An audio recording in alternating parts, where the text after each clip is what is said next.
依家喺深圳灣口岸接齊42位香港團友出發惠州皇冠假日酒店。今日中午飯食特色土窯燒雞，燒雞一大隻，客家豬肉燉湯、客家肉丸、客家炆鴨等等嘅美食等住大家嚟食嘅。食完中午飯啊，我哋即刻開車出發到達惠州皇冠假日酒店。酒店喺2024年6月全新裝修過，房間配備埋大浴缸，貼埋高檔嘅瓷磚，睇上去滿滿嘅都係高級感啊！房間入邊鋪埋地氈，仲有小冰箱，每張床嘅話都係1.3米嘅，全部都係陽光房。酒店配備埋室內恆溫泳池啊，另外仲有焗桑拿、乾蒸同埋濕蒸，任君大家選擇。仲有健身房俾到大家健身噶。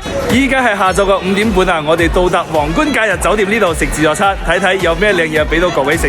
而家到咗海鮮區，有個海鮮大蝦、羅氏蝦、3點蟹、元貝，哇，仲有鮑魚啊！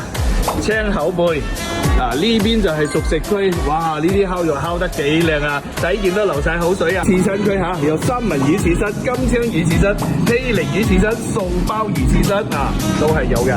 依家到就明確嘅煎炸區，有雞扒、牛扒、牛仔骨啊、羊排，仲有煎魚啊！師傅現場幫大家煎啊，有啲煎好嘅，哇！睇下色澤全部都好靚。到咗熟食區，有油炆鴨啊、蒜仔啊，呢個燴牛尾嚇，哇！睇見非常之流晒口水。蒜頭炒肉片、鹽焗雞，呢個客家炆鴨係，仲有薑葱炒蟹，仲有海鮮魚啊、青菜等等都有嘅。呢西式點心區，你睇下啲點心做得非常之精緻嘅嚇，睇起嚟食慾都係特別之生強嘅。哇！心形蛋糕，仲有朱古力噴泉啊，仲有西式嘅點心糕點，呢度通通都有。呢邊水果區有哈密瓜、桔、青棗、橙、西瓜、火龍果啊，各式嘅刺身、各式嘅冷菜、涼菜，呢度都有吓，仲有啤酒任飲，任食唔嬲。